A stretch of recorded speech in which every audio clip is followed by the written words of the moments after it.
बप्पा रावल की वंश परंपरा में जन्मे मध्यकालीन इतिहास के उस सोरे शिखर एकलिंगनाथ दीवान महाराणा सांगा का देश के सबसे बड़ी पंचायत में अपमान हो जाता है और इसके प्रत्युत्तर में केवल खाना पूर्ति होती है। तब यह सोचने का विषय है कि भारत को राणा सांगा के बारे में बताने में हमसे कहां चूक हुई। शायद हम यह बताने में चूक गए कि जिस इब्राहिम लोदी को राणा सांगा ने खतौली और धौलपुर 2 युद्धों में पराजित कर उसके प्रभुत्व को नष्ट किया, कम से कम उस इब्राहिम लोदी के लिए तो राणा सांगा बाबर को निमंत्रण नहीं दे सकते।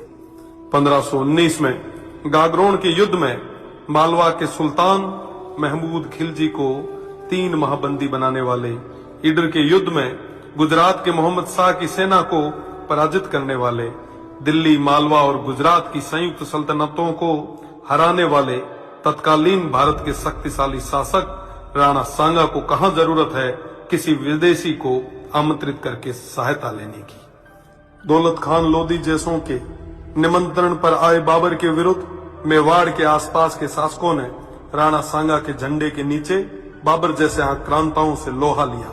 जिस राणा सांगा के साथ आमेर से पृथ्वीराज जी कछवाहा, बीकानेर से कल्याणमल जी, जोधपुर से मालदेव जी, मेड़ता से मीराबाई जी के पिताजी रतन सिंह जी व वीरमदेव जी, ईडर से भारमल जी, बूंदी से नरबत जी हाड़ा, सिरोही से अखेराज जी देवड़ा, सादड़ी से झाला अजय जी, चंदेरी से मदीनी राय प्रतिहार जी, हसन खान मेवाती सहित आसपास के सभी सरदारों का सहयोग हो, उन महाराणा सांगा को किसी विदेशी की सहायता की आवश्यकता नहीं।